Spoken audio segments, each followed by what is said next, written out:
Hello, and welcome back to The Good, the Bad, and the Poorly Written. If you're just tuning in, my name's Luke. I'm a writer, director, and film editor. And in this series, we're taking a look at my first feature screenplay and trying to make it a bit better. The script, titled Crime at 6,200 Feet, is a neo-noir about a ski bum working at a pizza shop in South Lake Tahoe who attempts to investigate a crime. I wrote it when I was a ski bum working at a pizza shop in South Lake Tahoe. Trust me, the my life but cooler part of this is just as embarrassing as the writing. And the writing is pretty bad. In the last episode, we looked at scenes where the protagonist, Sam, goes to a coffee shop and begins to think about the crime like he's a PI from a film noir. In today's episode, we're going to look at scenes 16 through 20, where Sam goes back to Charlie's house and tries to convince him to give him the detective gig. All right, let's get into it. Exterior, residential street, mid-morning. Sam walks back to Charlie's house. At the door, he pulls out his phone. The time on it now reads 10:30 a.m. Shrugging his shoulders, he knocks on the door. He waits a minute, then pounds a little harder on the door. From inside, he hears a muffled, All right, I'm coming. Sam steps back from the door and waits. Charlie opens it. He was dressed in a hoodie, track pants, and slippers with a robe thrown over the top. Good morning. Charlie nodded in return. What do you want? I'm Hammett's friend, Sam. I was over here last night. Oh yeah, I remember you. So what do you want? Can I come in? Yeah, sure. The two enter the house. Cut to a lot of little problems in here. First, we don't have the location slugged in as Charlie's house, even though it's a location we've already been to.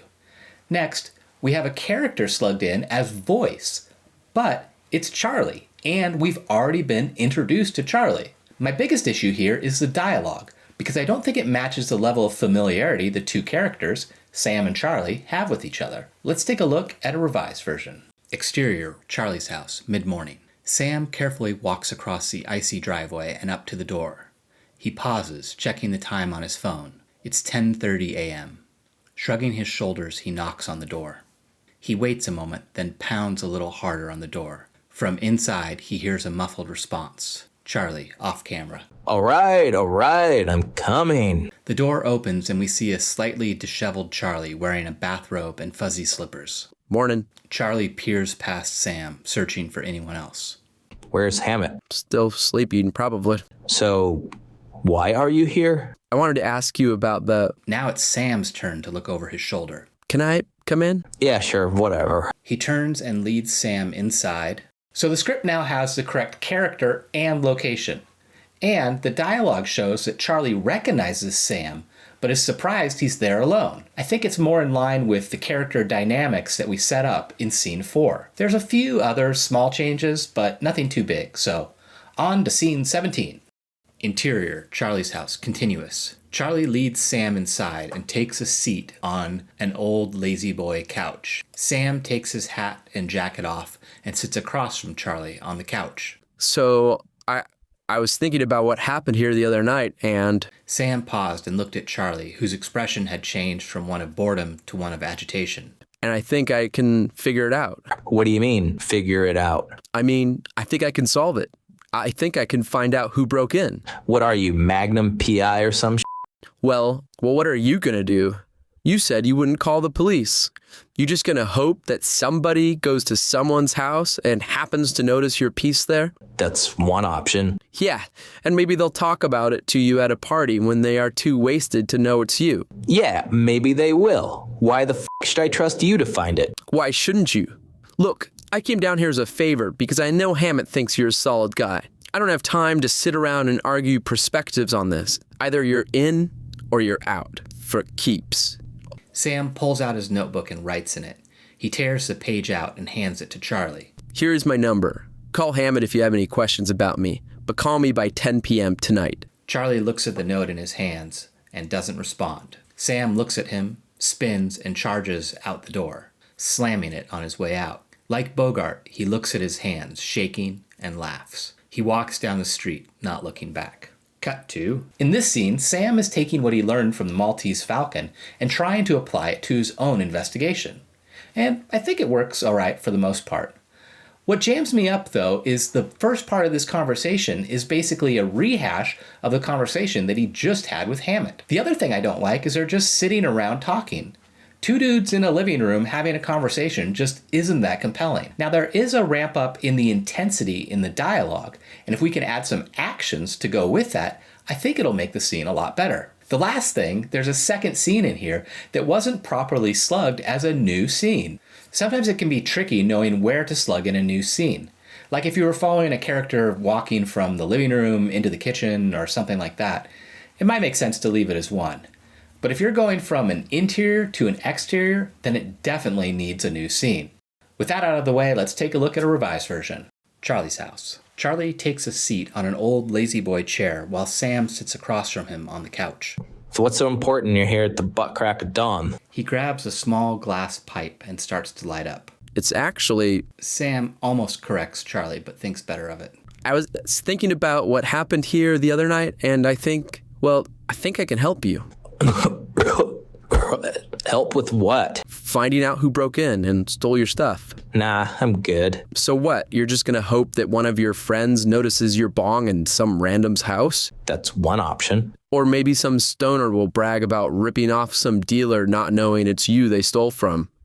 Great plan. Charlie gets up from his chair, his voice raised. Yeah, maybe they will. Why the should I trust you to find my Sam stands as well and takes a step closer to Charlie, his intensity building as he speaks. Look, I came down here as a favor because Hammett thinks you're a good dude, but I don't have time for this. Either you're in or you're out.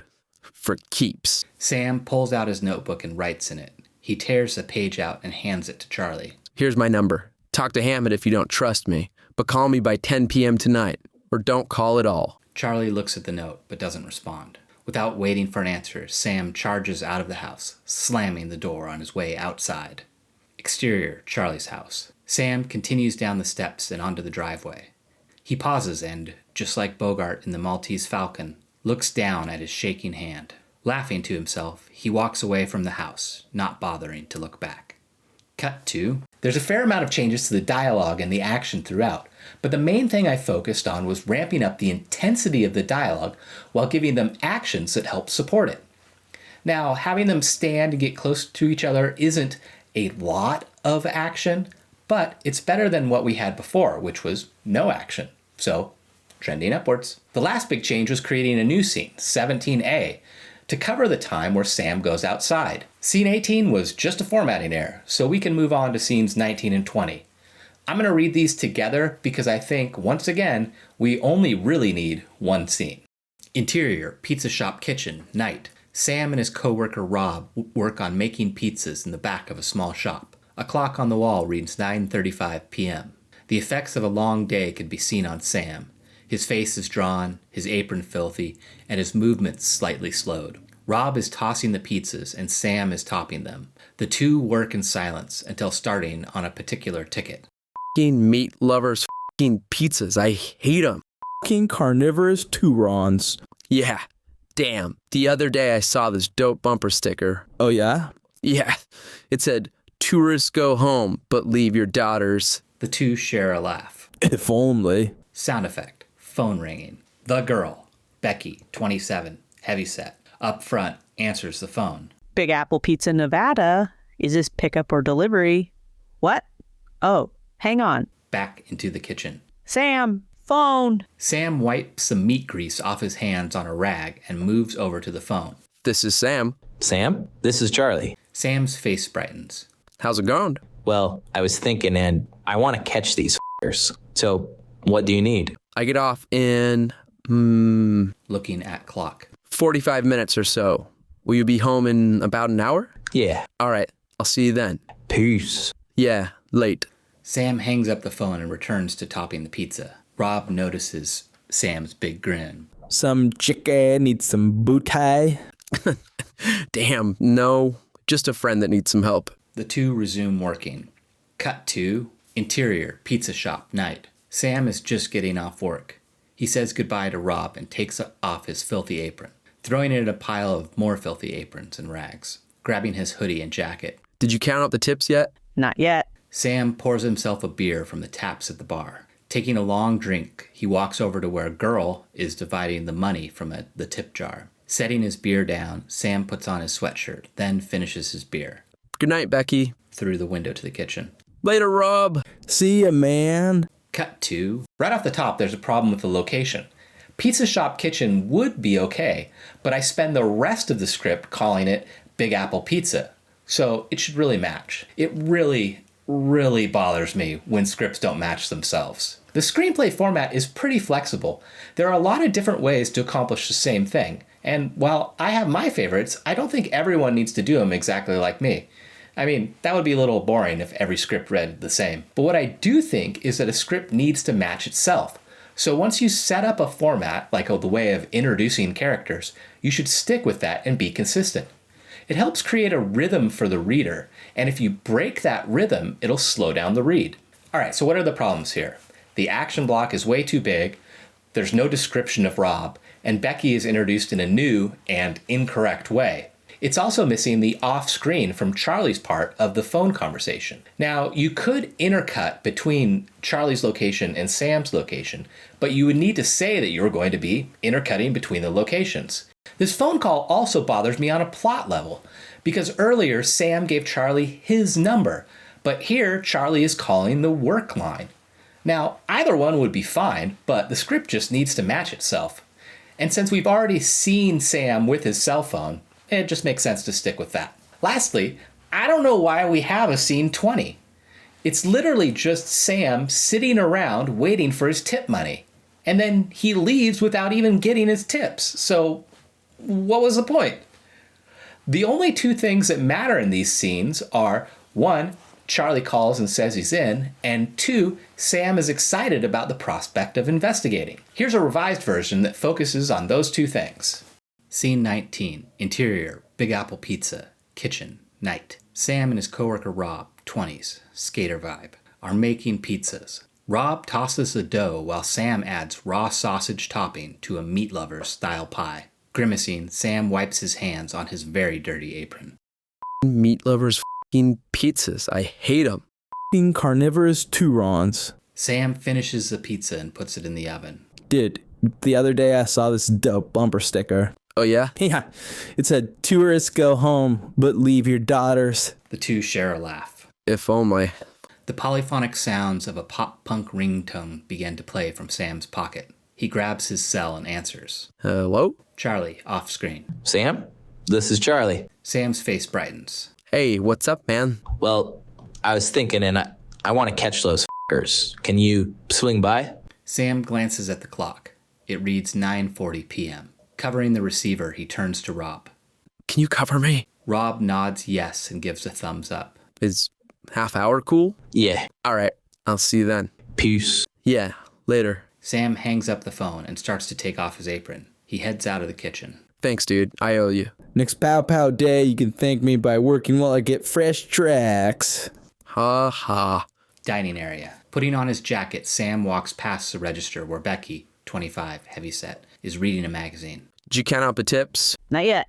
Want me to hang on to yours? Sam puts his hands together in a prayer gesture. You're the best. Cut to. All right, so we've still got two scenes, but now there's no longer a time jump. This is important because it helps keep up the momentum of the sequence. Sam gets the phone call from Charlie and then leaves right away. No hanging around, finishing out his shift, no having a beer, waiting for his tips. Gets the phone call and leaves. This urgency helps reinforce one of the main points of the sequence, namely that Sam is excited. And that'll be a wrap on today's episode. Next time, we'll be taking a look at scenes 21 and 22, where Sam meets with Charlie and begins the work of investigating the crime. Until then, be good and write well.